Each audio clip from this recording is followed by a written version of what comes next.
Hi, welcome to another episode of Hot Takes and welcome to the world of irony, the world of humiliation, the world of reverse ferreting, really, because that is exactly what Starmer has done. He has done an absolute reverse ferret on a policy that he destroyed on day one of taking office. And now it's like, oh shit, we should have done it. Oh no, why did I get rid of it?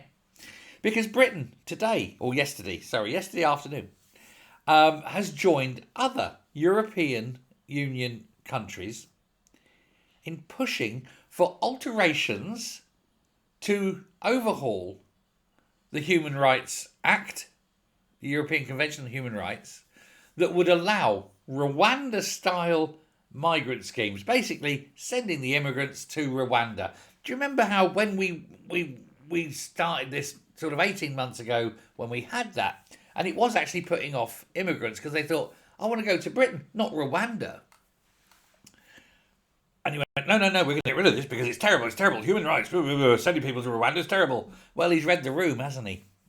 And so now, having scrapped it, he's now joining the other members of the European Union and saying, no, we want this changed. We want the European Convention on Human Rights changed. Now, he's going for a change in the Human Rights Act in order to allow Britain to send people to Rwanda and all the other countries as well, send them to Rwanda. The thing is, when we had that act, we didn't need to change the European Convention on Human Rights. We could have done it, and we did do it. It was there. It didn't need an alteration to the Human Rights Act. Number one. Number two, of course, changing anything, even a little way, has big repercussions. Because if you remember rightly, about 13 years ago, David Cameron wanted a small change to the immigration policy. A very small change. Just wanted a small little change, a little change there, just for Britain, just a little change. And the EU said no, and that led to us getting Brexit and leaving the EU. We would never have had the Brexit vote if the EU had just said, oh, okay, then just a little change, just a little tweak just for you. That would have been an end to it. And now, of course, you've got them all, including the big guns when it comes to immigration. Hungary, Italy, the Netherlands, Poland. In fact, Poland, I will say, has just been given a special dispensation. That thing about when immigrants come in, they have to be dispersed across Europe. Poland's exempt. See what happens when you stand up for yourself. They won't back down, will they? And they didn't, and now they've been given that exemption. Well, so that's what's going to happen. So a total of 27 nations now, including us, of course, have delivered a joint statement to the Council of Europe meeting yesterday, demanding reform of the ECHR.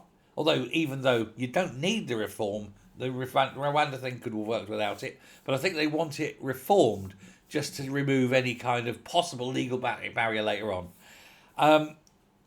They insisted that human rights laws should be constrained so countries are not prevented from taking proportionate decisions, as they call it, on the grounds of immigration and removal of illegal immigrants, or even legal immigrants who fail to make the standard or who, say, overstay their visas, etc. So legal ones who then become illegal through other reasons rather than ones turning up illegally. Now, the government's decision to add the UK's voice to this big European-wide movement, including on what they call third country deals, which is the whole Rwanda thing, comes despite Labour having previously junked the plans on day one to send the immigrants to Rwanda. Now it's the best idea ever. And what they're going to do is say, yes, well, we've gone in with the other Europeans and we've had this brilliant idea and we're going to do it. And then we're going to say, this is what Labour Party have done. No, it's what the Tories have done and you scrapped, you arseholes. Anyway, because obviously it was Starmer who scrapped the deal right at the beginning.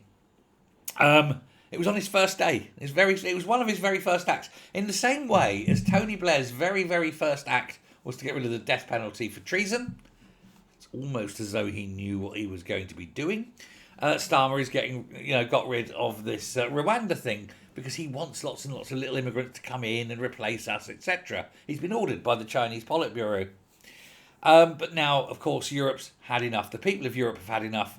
The European Union now knows that there is likely a civil war rising in Europe because the people are angry. And when they will start with the immigrants, but they won't stop with the immigrants.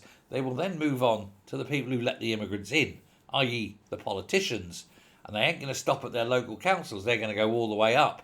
It'll be von der Leyen sitting there, perhaps, I don't know, dangling from The Hague, having been convicted of war crimes, who knows, or crimes against humanity. There are talks in several countries of bringing back the death penalty. That'll be interesting to see. Italy has already agreed a deal to send immigrants intercepted at sea straight to Albania and have their asylum claims processed there. But there has been legal difficulties. But as they're saying, well, okay, but we'll do it anyway, and we'll sort out the legal difficulties afterwards. But really, who's going to impose them on? Okay, what are you going to do? Fine us, fine.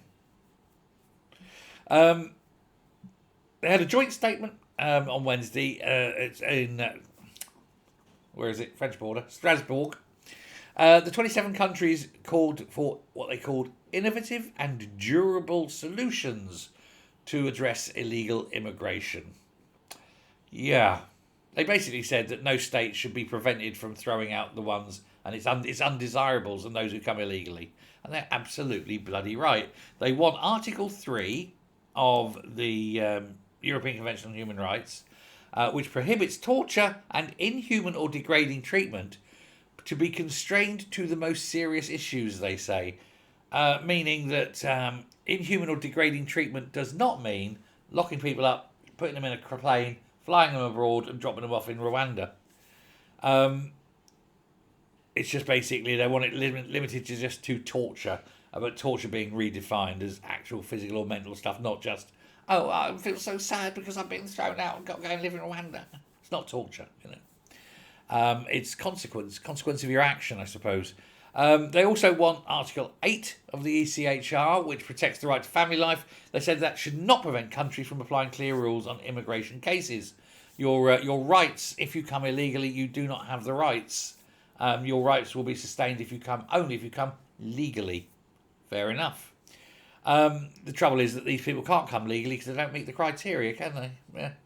Anyway, the group said that the ECHR reform should happen quickly and find the right balance between the public interest and public safety, as well as basic human decency they accept, but the safety of the nations must be paramount. Only France, Spain, and Germany were the big one. There were some others, but they were the big three that refused to sign the breakaway statement. And instead put their names to a separate official declaration backed by all 46 governments of Europe. This is the Europe, not the EU. But basically, the feeling across the entire continent is immigration is out of control. We've got to do something. If we don't do it now, we never will, and Europe will fall. And they are absolutely bloody right, and we've been saying it for years. And finally, they're going to do, or hopefully do something about it. Maybe. Who knows? We need to do something, or Europe will fall. Thanks very much. Bye.